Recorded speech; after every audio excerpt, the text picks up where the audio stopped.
সপ্তম শ্রেণী model question paper 5 পরিবেশ বিজ্ঞান। প্রথমে ফিজিক্যাল সায়েন্স পার্টটা দেখো। কোশ্চেন নম্বর 1, সঠিক উত্তরটি নির্বাচন করো। 1, চুম্বকের ক্ষেত্রে কোনটি সঠিক নয়? দিক নির্দেশক ধর্ম, আবেশী ধর্ম, সমমেরু পারস্পরিক আকর্ষণ, চুম্বকের একক মেরুর অস্তিত্ব নেই। দেখো, চুম্বকের দিক নির্দেশক ধর্ম, আবেশী ধর্ম এবং চুম্বকের একক মেরুর অস্তিত্ব নেই কথাগুলো সঠিক, কিন্তু সমমেরু পারস্পরিক আকর্ষণ কথাটি মিথ্যা, কারণ সমমেরু পরস্পরকে বিকর্ষণ করে, অর্থাৎ উত্তর হবে সি এরটা। কোশ্চেন নম্বর 2, পৃথিবীর চুম্বকত্বের সপক্ষে কোনটি যুক্তি নয়?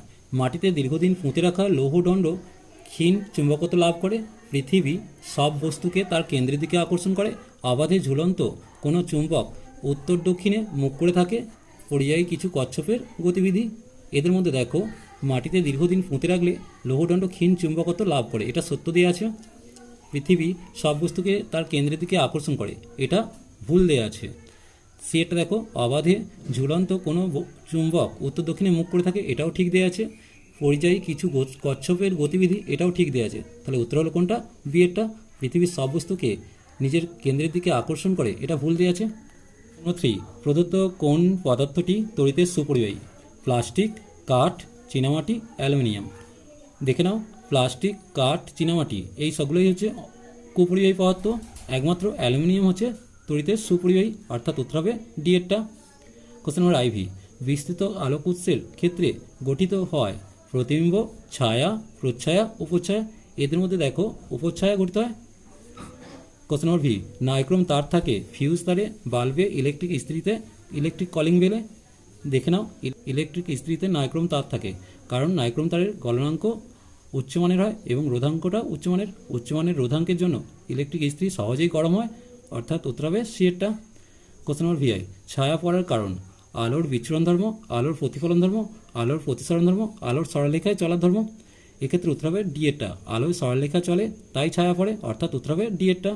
Question number V double I, সৌরশক্তি রাসায়নিক শক্তিতে রূপান্তরিত হয় সমুদ্রে, মাটিতে, উদ্ভিদ দেহে, প্রাণী দেহে।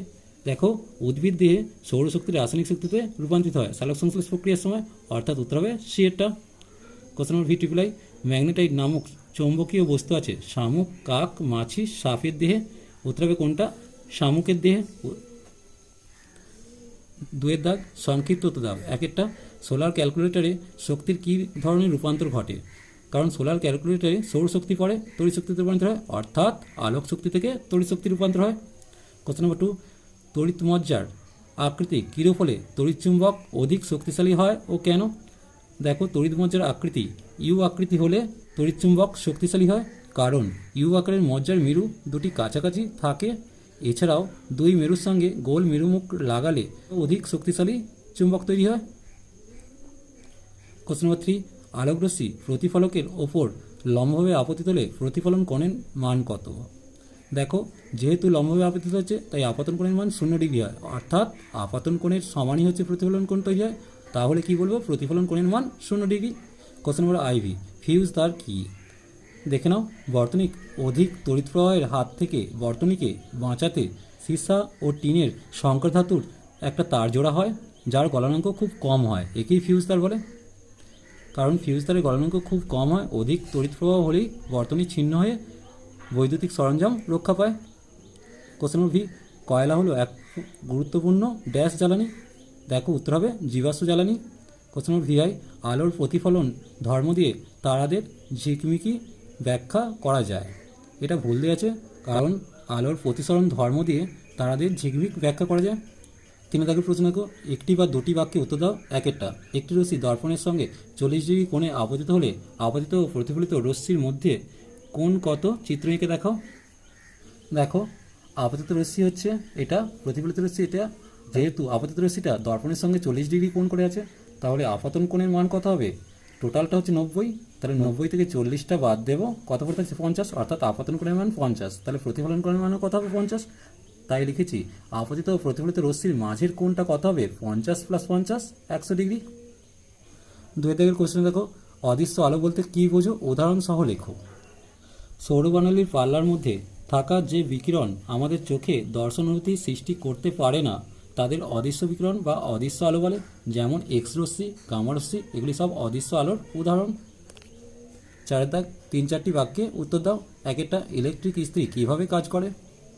ইলেকট্রিক ইস্ত্রিতে নাইক্রোম তারের কুণ্ডলীকে দুটি অভ্রপাতের মাঝে সাজিয়ে রেখে পাত দুটিকে একটি ত্রিভুজাকার লোহার আবরণের মধ্যে রাখা হয়।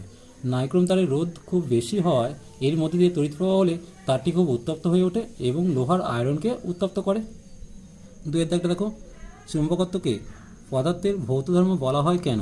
লোডস্টোন কি? ঘর্ষণের মতো সহজ যান্ত্রিক পদ্ধতি অবলম্বন করে বা তড়িৎ প্রবাহ চালন করে চৌম্বক পদার্থকে সহজে চুম্বকে পরিণত করা যায়।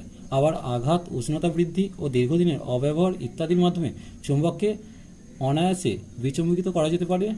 অর্থাৎ চুম্বকত্ব পদার্থের একটি অস্থায়ী ধর্ম। এই কারণেই আণবিক গঠনের সঙ্গে সম্পর্কিত হলেও একে ভৌত ধর্ম বলা হয়। লোডস্টোন।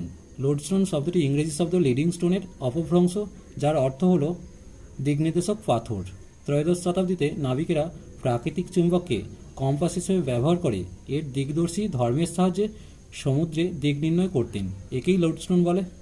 4 দাগে 3-এর প্রশ্নটা দেখো, তড়িৎ প্রবাহের তাপীয় ফল কি? এর দুটি প্রয়োগ উল্লেখ করো। কোনো পরিবাহীর মধ্য দিয়ে তড়িৎ প্রবাহ হলে পরিবাহীটি উত্তপ্ত হয়ে ওঠে। এই ঘটনাকে তড়িৎ প্রবাহের তাপীয় ফল বলে। এর ব্যবহারিক প্রয়োগ গিজার, ইলেকট্রিক ইস্ত্রি, ইলেকট্রিক হিটার ইত্যাদিতে তড়িৎ প্রবাহের তাপীয় ফল দেখা যায়। 4 দাগের আইভি, পরিবেশ বান্ধব শক্তির প্রয়োজনীয়তা লেখো। পরিবেশ বান্ধব শক্তির প্রয়োজনীয়তা। পৃথিবীতে প্রচলিত শক্তির উৎস হিসাবে জীবাশ্ম জ্বালানির পরিমাণ ধীরে ধীরে কমছে। তাই ক্রমবর্ধমান শক্তির চাহিদা পূরণের জন্য পরিবেশ বান্ধব শক্তি উৎসগুলির ব্যবহার বাড়াতে হবে। লাইফ সায়েন্স পার্টটি দেখো। 1-এর দাগ, সঠিক উত্তরটি নির্বাচন করো। 1-এর প্রশ্ন, জালিকাকার শিরাবিন্যাস দেখা যায় বাঁশের, কলার, কুমড়োর, ধানের পাতায়। উত্তর হবে কুমড়োর। কারণ বাঁশ, কলা, ধানের পাতায় সমান্তরাল শিরাবিন্যাস দেখা যায়, একমাত্র কুমড়ো পাতায় হচ্ছে জালিকাকার শিরাবিন্যাস দেখা যাচ্ছে। 2-এরটা, স্কুটেলাম বলে ধানের বীজপত্রকে, ভুট্টার বীজপত্রকে, মটরের বীজপত্রকে, ছোলার বীজপত্রকে। উত্তর হবে ভুট্টার বীজপত্রকে স্কুটেলাম বলে। কোশ্চেন নম্বর 3, অভিশ্রবণ প্রক্রিয়াটি ঘটে অর্ধভেদ্য পর্দার মাধ্যমে, অভেদ্য পর্দার মাধ্যমে, ভেদ্য পর্দার মাধ্যমে, কোনোটি নয়। উত্তর হবে এটা অর্ধভেদ্য পর্দার মাধ্যমে অভিশ্রবণ ঘটে। 2-এর দাগ, সংক্ষিপ্ত উত্তর দাও। 1-এরটা, শূন্যস্থান পূরণ করো। বৃন্ত পাতার ড্যাশকে ধারণ করে। উত্তর হবে পত্রফলককে ধারণ করে।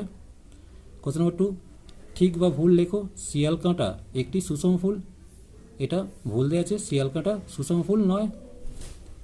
কোশ্চেন নম্বর 3, গর্ভাশয়, গর্ভদণ্ড ও গর্ভমুণ্ডকে একত্রে কি বলে? উত্তর হবে গর্ভকেশর। কারণ গর্ভকেশরের 3টি অংশ, গর্ভাশয়, গর্ভদণ্ড, গর্ভমুণ্ড। কোশ্চেন নম্বর 3, 3-4টি বাক্যে উত্তর দাও। পরাগ মিলনের সমস্যাগুলি কি কি? পরাগ মিলনের সমস্যা একটু দেখে নাও। 1 নম্বর হচ্ছে পোকা মারার ওষুধ ব্যবহার। 2 নম্বর হচ্ছে গাছপালা ধ্বংস। 3 নম্বর হচ্ছে পরিবেশের উষ্ণতা বৃদ্ধি। 4 নম্বর হচ্ছে পরিবেশের উষ্ণতা হ্রাস। দেখো, উপরের ঘটনাগুলো থেকে পরাগযোগের সমস্যাগুলো সম্পর্কে জানো। 1 নম্বর, বেশি পোকা মারার ওষুধ ব্যবহারের ফলে মৌমাছির মতো পতঙ্গের অভাবে পরাগযোগ ব্যাহত হচ্ছে। 2 নম্বর, উষ্ণতা তারতম্যের জন্য ফুল ফোটার সময় পরিবর্তিত হচ্ছে, এর জন্য পরাগযোগ ব্যাহত হচ্ছে। 3 নম্বর, শিমুল জাতীয় গাছ কেটে ফেলার ফলে বাদুড়ের মতো পরাগযোগের বাহকের বাসস্থান নষ্ট হচ্ছে, এর জন্য পরাগযোগ ব্যাহত হতে পারে। 3 দাগে 2-টা, কাঁচা মাছকে নুন মাখিয়ে রোদে দিয়ে শুটকি মাছ তৈরি করা হয় কেন? কাঁচা মাছকে নুন মাখিয়ে রোদে রাখলে মাছের দেহের অভ্যন্তরে কোষরসের ঘনত্ব বাইরের কোষরসের ঘনত্ব অপেক্ষা কম হয়। ফলে বহির্বেষ্টন প্রক্রিয়ায় জল মাছের দেহের বাইরে আসে এবং সূর্যের তাপে বাষ্পীভূত হবে।